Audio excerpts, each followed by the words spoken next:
काबा पर हमला। Up to 500 militants attacked the Grand Mosque. एक झूठा मेहदी, एक ऐसा वाकया जिसने पूरी दुनिया को हिला कर रख दिया। Shaking the Saudi regime to its core. लेकिन ये कोई पहली दफा नहीं था कि किसी ने काबा पर हमला किया हो। इससे पहले भी काबा पर कई हमले हो चुके हैं। और सबसे अजीब बात यह है कि काबा पर सबसे ज्यादा हमले मुसलमानों ने खुद किए हैं। काबा पर पहला हमला रसूलुल्लाह सल्लल्लाहु अलैहि वसल्लम की पैदाइश से पहले अरब के बहुत बड़े बादशाह अब्राहा ने किया था, जो अपनी 60,000 की फौज लेकर काबा को गिराने के लिए मक्का की तरफ बढ़ रहा था। और अब्राहा के पास इस फौज में बड़े बड़े हाथी भी थे, जिसके बाद एक बहुत बड़े मिरेकल से अल्लाह ने अब्राहा की पूरी फौज को तबाह कर दिया।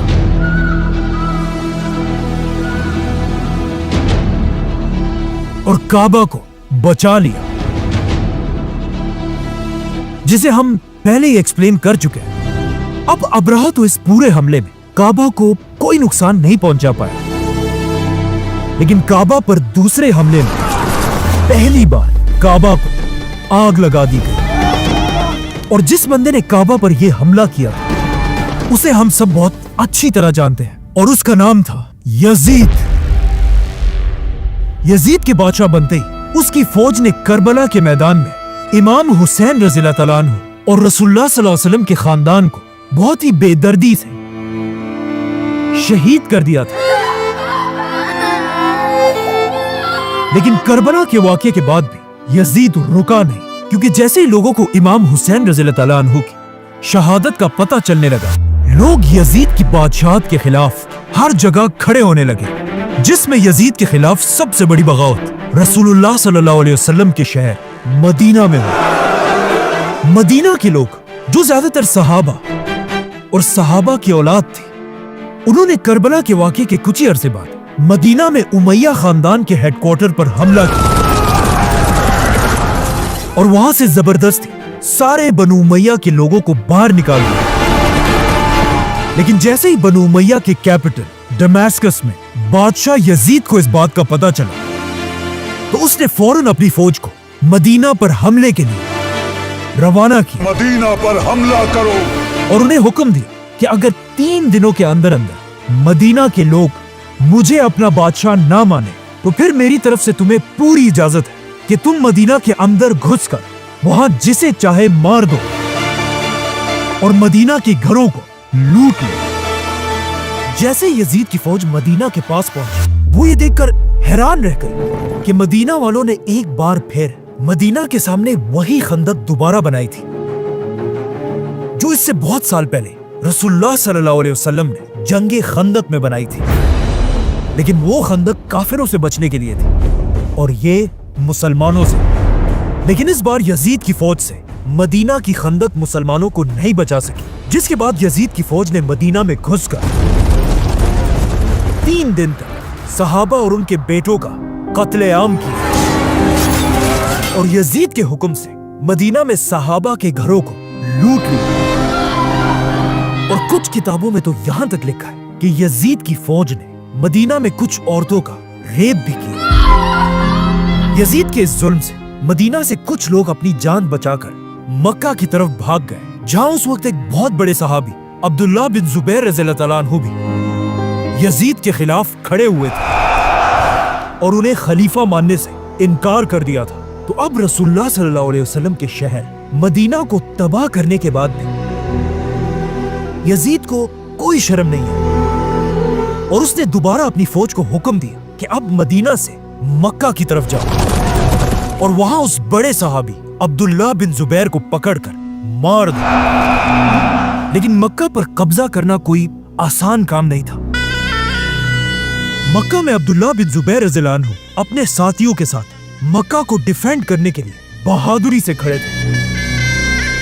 यजीद की फौज 40 दिन तक मक्का पर हमला करती रही, लेकिन आखिर उन्हें समझ आ गई कि हम तलवारों के साथ तो इनसे कभी नहीं जीत सकते। तो उन्होंने तलवारों को छोड़कर अपने तोपों को आगे किया और पहली बार मक्का पर गोले बरसाने लगे। और तारीख में पहली बार मक्का जैसी होली सिटी पर बमबारी होना शुरू हुई। यहां तक कि कुछ बड़े बड़े पत्थर सीधा काबा को भी लगे। लेकिन इस सारी बमबारी के बाद भी यजीद की फौज मक्का पर कब्जा नहीं कर सकी। आखिर एक रात जब मक्का वाले अपने कैंप्स में सो रहे थे, यजीद की फौज से एक बंदा रात के अंधेरे में आगे बढ़ा और अपनी तीर को आग लगाकर उसे मुसलमानों के कैंप पर फायर कर दिया। ये तीर सीधा जाकर मुसलमानों के कैंप पर लगा और वहां एक बहुत बड़ी आग लगी। लेकिन अब मसला यह था कि जिस कैंप में आग लगी थी वो काबा के बिल्कुल करीब था और मक्का के डेजर्ट में रात की तेज हवाओं की वजह से ये आग आहिस्ता आहिस्ता काबा के खिलाफ की तरफ जाने लगी और इस तरह तारीख में पहली बार पूरा काबा जलने लगा। काफी टाइम तक काबा इसी तरह जलता रहा और सारे मुसलमान ये मंजर देखकर हैरान खड़े थे। ये सब कुछ ऑफ कोर्स यजीद की वजह से हुआ था, लेकिन ये यजीद की जिंदगी की आखिरी बड़ी गलती थी, क्योंकि जैसे ही काबा पर आग लगी उसके कुछ ही दिनों बाद यजीद बिन मुआविया मर गया और उसकी फौज मक्का पर कब्जा किए बगैर ही वापस चली गई। अब यजीद की फौज तो चली गई, लेकिन काबा की दीवारें बिल्कुल जल चुकी थी और काबा बहुत ही कमजोर हो चुका था। लेकिन अब्दुल्ला बिन जुबैर ने काबा की बिल्डिंग को फौरन ठीक नहीं किया ताकि पूरी दुनिया के मुसलमान खुद मक्का आकर यजीद की इस बेशर्मी को अपनी आंखों से देखें कि उसने काबा के साथ क्या किया है। अब जब हज के लिए मुसलमान मक्का में जमा हुए, उनके दिलों में बनु उमैया खानदान के लिए गुस्सा बढ़ने लगा। अब्दुल्ला बिन जुबैर काबा के सामने खड़े हुए और मुसलमानों से पूछा कि हमें काबा के साथ क्या करना चाहिए, जिस पर कुछ लोगों ने कहा काबा को इसी तरह छोड़ देना चाहिए। लेकिन अब्दुल्ला बिन जुबैर ने कहा नहीं, कितनी अजीब बात है कि जब हम में से किसी के घर को आग लगे तो हम उसे जरूर ठीक करेंगे, लेकिन अब जब अल्लाह के घर को आग लगाई गई तो हम उसे ऐसे ही छोड़ देंगे। जिसके बाद अब्दुल्ला बिन जुबैर ने खुद काबा को दोबारा बनाना शुरू किया और काबा को ऐसा नहीं बनाया जैसा आज है, बल्कि काबा के साइज को बढ़ाकर काबा को उस तरह बनाया जैसे इब्राहिम अलैहिस्सलाम ने बनाया था। यजीद ने अपनी 3 साल की हुकूमत में 3 बड़े काम किए थे: करबला, मदीना पर हमला और काबा को आग लगाना। और यजीद की इन्हीं हरकतों की वजह से अब मुसलमान बनु उमैया से नफरत करने लगे थे। यजीद के मरने के बाद उसका बेटा मुआविया नया खलीफा बना, लेकिन कुछ ही अरसे के बाद बीमारी की वजह से वो भी फौत हो गया। लेकिन यजीद का ये बेटा इतना जबरदस्त लड़का था कि उसने अपने मरने से पहले ऐलान कर दिया था कि मैं अपने बाद किसी को खलीफा नहीं बनाऊंगा, मुसलमान खुद ही अपना नया खलीफा चूज कर। जैसे पहले खिलाफत में हुआ करता था, तो अब उसके मरते ही दुनिया में एक ऐसी सिचुएशन बनी कि दुनिया में मुसलमानों का कोई भी खलीफा नहीं था। ये देखकर मुसलमान बनु उमैया को छोड़कर मक्का में अब्दुल्ला बिन जुबैर रज़ियल्लाहु तआला अन्हु के हाथ पर बैत करने लगे और उन्हें मुसलमानों का नया खलीफा चुना। और अब्दुल्ला बिन जुबैर के खिलाफ आहिस्ता आहिस्ता इस पूरे इलाके पर फैल गई। अब ज्यादातर मुसलमान अब्दुल्ला बिन जुबैर को अपना खलीफा समझते थे, सिवाय कुछ खानदानों के, जिनमें ऑफ कोर्स टॉप पर एक ही खानदान था, बनु उमैया। जैसे ही खलीफा अब्दुल्ला बिन जुबैर की ताकत अपनी पीक पर पहुंची, एग्जैक्ट उसी टाइम बनु उमैया खानदान ने अपना नया बादशाह सेलेक्ट किया, अब्दुल मलिक। अब्दुल मलिक ने बादशाह बनते ही एक बहुत ही अजीब काम किया। उसने मुसलमानों के सबसे बड़े दुश्मन रोमन एम्पायर के साथ दोस्ती का हाथ मिलाया, जिनसे मुसलमान कई सालों से लड़ रहे थे। लेकिन अब अब्दुल मलिक रोमन एम्पायर के बादशाह को हर हफ्ते 1000 गोल्ड कॉइन्स देकर उससे भीख मांगने लगा कि प्लीज हम पर हमला मत करो, क्योंकि मेरी लड़ाई तुम्हारी रोमन एम्पायर के साथ नहीं है, बल्कि मक्का के एक बहुत बड़े सहाबी खलीफा अब्दुल्ला बिन जुबैर से। یہ دیکھ کر رومن امپائر نے بھی عبد الملک کے ساتھ ڈیل اس لیے کی کیونکہ انہیں پتا تھا کہ اگر عبداللہ بن زبیر رضی اللہ عنہ مسلمانوں کے خلیفہ بنے تو پھر رومن امپائر بائے بائے. تو اب رومن امپائر کے بادشاہ کے ساتھ ڈیل کر کے عبد الملک نے اپنا رخ مسلمانوں کی طرف کیا اور سب سے پہلا حملہ عبداللہ بن زبیر رضی اللہ عنہ کی خلافت میں عراق پر کیا اور وہاں کے لوگوں کو رشوتیں دے دے کر انہیں خلیفہ عبداللہ بن زبیر کے خلاف کرنے لگا اور آخر ایک بہت بڑی جنگ کے بعد عبد الملک نے یہ سارا علاقہ چھین لیا اور اب عبد الملک کو سمجھ آ گئی کہ بالکل یزید کی طرح مکہ پر حملہ کرنے کا وقت آ چکا ہے. عبد الملک نے اپنے سارے جنرلز کی ایک بہت بڑی میٹنگ بلوائی جس میں عبد الملک نے سب کے سامنے کھڑے ہو کر کہا کہ تم میں سے کون ہے جو مکہ پر حملہ کر کے عبداللہ بن زبیر رضی اللہ عنہ کو مار دے. یہ سن کر اس کے سارے جنرلز چپ کر کے بیٹھے ہوئے تھے کیونکہ وہ دوبارہ کعبہ کے ساتھ وہ نہیں کرنا چاہتے تھے جو یزید نے کیا تھا. تو عبد الملک نے دوبارہ پوچھا کہ کوئی ہے جو ہماری بادشاہت کے لیے مکہ پر حملہ کرے, لیکن پھر بھی پورے ہال میں خاموشی تھی. آخر عبد الملک کے ایک جوان جنرل نے اپنا ہاتھ اٹھایا. بادشاہ سلامت, میں مکہ پر حملہ کروں گا کیونکہ میں نے خواب میں دیکھا ہے کہ میں نے عبداللہ بن زبیر رضی اللہ عنہ کو پکڑ کر اس کی کھال اتار دی ہے.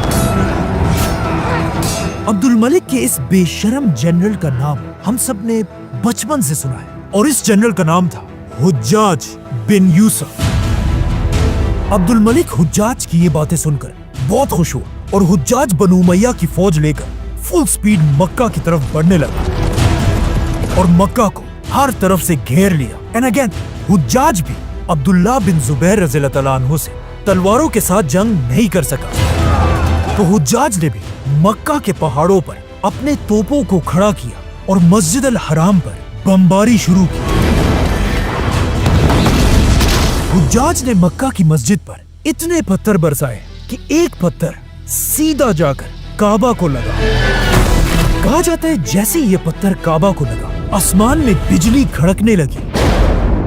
یہ دیکھ کر حجاج کی فوج میں خوف پھیل گیا اور فوجیوں نے اللہ کے عذاب سے ڈر کر اپنے توپوں کو روک دیا اور جنگ سے پیچھے ہٹنے لگی.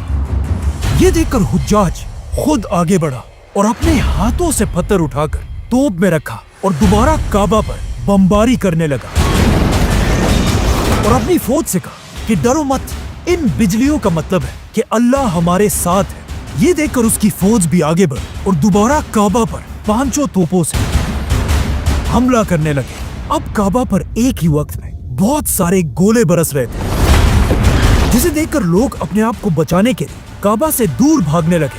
لیکن اس ساری بمباری میں صرف ایک شخص کعبہ کے پاس ان گولوں کی بارش میں نماز پڑھ رہا تھا, خلیفہ عبداللہ بن زبیر رضی اللہ عنہ. آہستہ آہستہ حجاج کی فوج مکہ کے سینٹر کعبہ کی طرف بڑھنے لگے اور حالات اتنے خراب ہوئے کہ سب کو سمجھ آ گئی کہ اب خلیفہ عبداللہ بن زبیر حجاج کے ہاتھوں سے نہیں بچ سکتے. جسے دیکھ کر بہت سارے لوگ خلیفہ عبداللہ بن زبیر کو چھوڑ کر بادشاہ عبد الملک کی سائڈ پر جانے لگے اور عبداللہ بن زبیر اپنے کچھ ہی ساتھیوں کے ساتھ خلافت کو بچانے کے لیے کھڑے رہے. جس کے بعد عبداللہ بن زبیر رضی اللہ عنہ آخری بار اپنی ماں آسمہ رضی اللہ عنہا سے ملنے گئے جو ابو بکر رضی اللہ عنہ کی بیٹی تھی اور اپنی ماں سے سلام کے بعد کہا کہ آج میری زندگی کا آخری دن ہے, جس پر ان کی ماں نے انہیں بہت دعائیں دی. اور اسی کے ساتھ خلیفہ عبداللہ بن زبیر اپنی تلوار لے کر حجاج سے آخری لڑائی کے لیے اپنے گھر سے نکلے. لیکن آف کورس کچھ ہی دیر میں حجاج کی فوجوں نے عبداللہ بن زبیر رضی اللہ عنہ کو شہید کر دیا.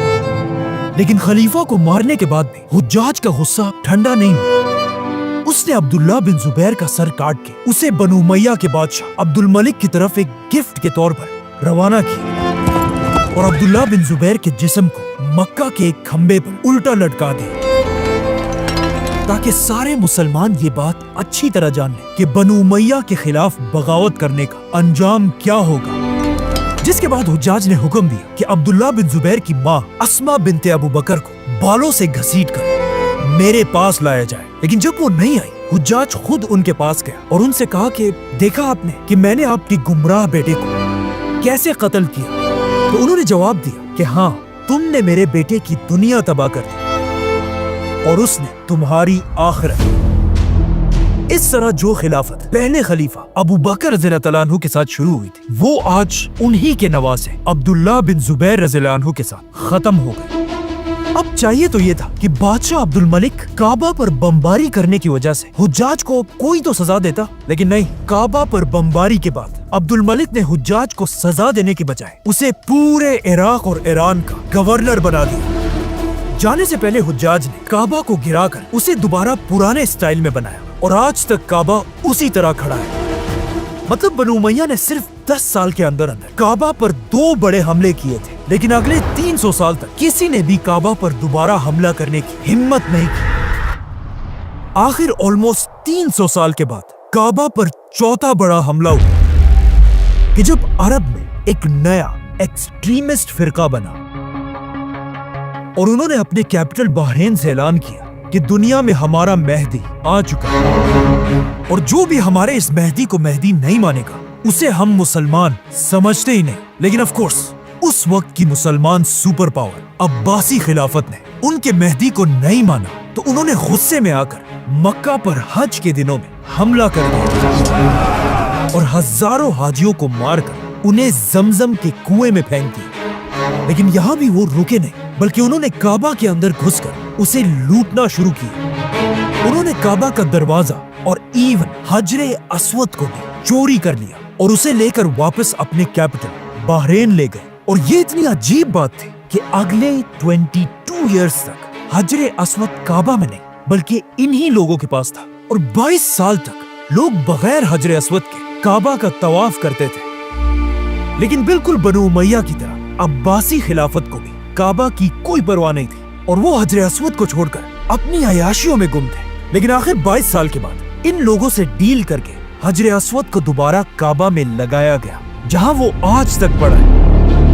अब ये तो थी 1000 साल पुरानी बात है, लेकिन काबा पर आखिरी हमला आज से सिर्फ 50 साल पहले हुआ, जब सऊदी अरब में एक नया बादशाह बना, शाह फैसल।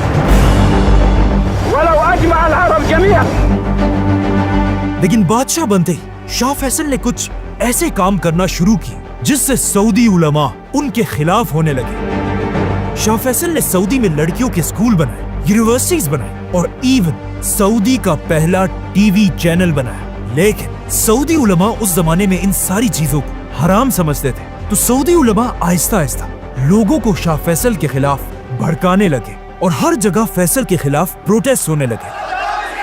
लेकिन फैसल था, उसने इनकी एक भी बात नहीं मानी।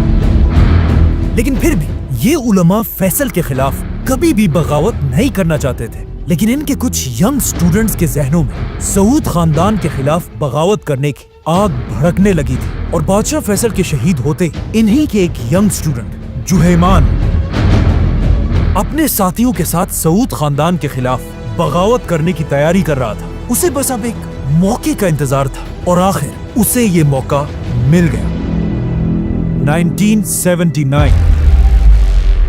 1979 मुसलमानों की हिस्ट्री का एक बहुत ही इंटरेस्टिंग साल था, क्योंकि इसी साल पाकिस्तान में उसके सबसे बड़े लीडर जुल्फिकार अली भुट्टो को फांसी दी गई। पाकिस्तान के साथ ही अफगानिस्तान पर सुपर पावर रूस ने हमला किया था।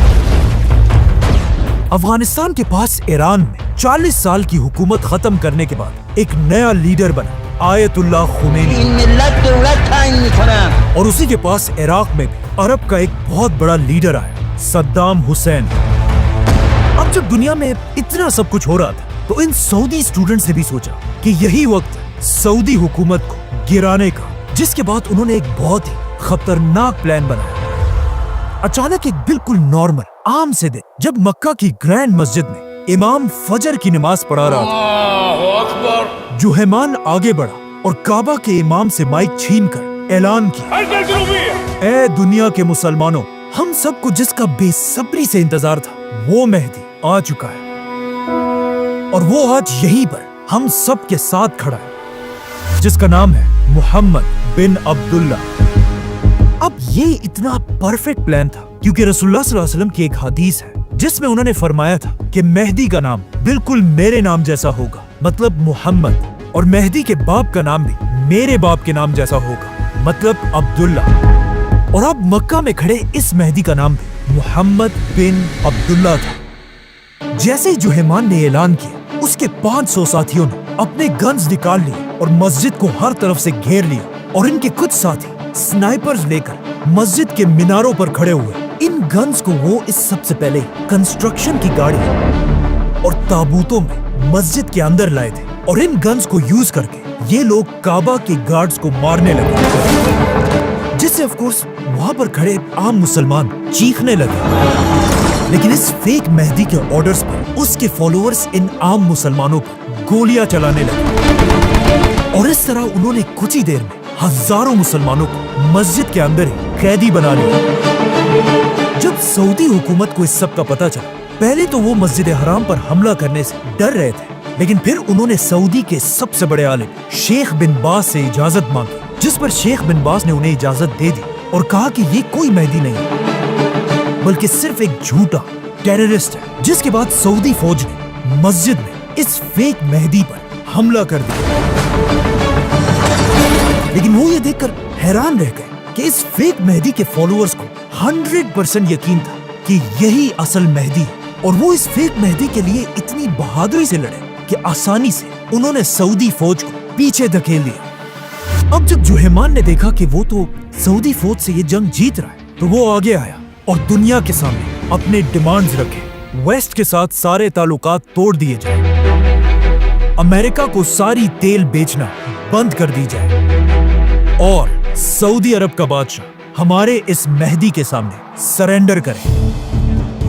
اب جب جوہیمان نے سیدھا سپر پاور امریکہ کو دھمکیاں دی، امریکہ نے غصے میں آ کر یہاں پر ایک بہت بڑی غلطی کی۔ امریکہ نے اعلان کیا کہ یہ سارا حملہ صرف جوہیمان نہیں کر رہا، بلکہ یہ ایک بہت بڑی سازش ہے، اور اس سازش کے پیچھے ایک ہی آدمی ہے، ایران کا آیت اللہ خمینی۔ اور یہ آف کورس سب کچھ بالکل جھوٹ تھا۔ امریکہ بس سعودی اور ایران کو آپس میں لڑانا چاہتا تھا، جو آج تک وہ کرتا رہتا ہے۔ لیکن خمینی بھی امریکہ سے ڈرنے والا نہیں تھا۔ امریکہ کے اعلان کے بعد خمینی نے بھی ایک اعلان کیا کہ کعبہ پر یہ حملہ ہم نے نہیں بلکہ امریکہ کی CIA نے کیا ہے۔ امریکہ کے اعلان کے بعد تو کچھ نہیں ہوا، لیکن خمینی اتنا بڑا لیڈر تھا کہ ان کے اعلان کے ساتھ ہی پورے دنیا کے مسلمان امریکہ کے خلاف کھڑے ہو گئے اور ہر طرف پروٹیسٹ کرنے لگے، یہاں تک کہ پاکستان اور لیبیا میں امریکہ کی ایمبیسیز کو آگ لگا دی گئی۔ اب جب پوری دنیا میں اس واقعے کی وجہ سے اتنا بڑا مسئلہ بن رہا تھا، سعودی حکومت نے بھی اپنی عزت بچانے کے لیے اس فیک مہدی اور اس کے ساتھیوں پر اپنی پوری طاقت کے ساتھ حملہ کر دیا، اور اس حملے میں سعودی عرب کی مدد فرانس اور پاکستان نے کی۔ اب پاکستان میں یہ مشہور ہے کہ اس حملے کو روکنے میں سب سے بڑا رول پاکستان کا تھا، اور پاکستان کی آرمی میں اسپیشلی میجر مشرف کا رول۔ لیکن یہ بالکل غلط بات ہے، پاکستان کا اس حملے کو روکنے میں ایک بہت ہی چھوٹا رول تھا۔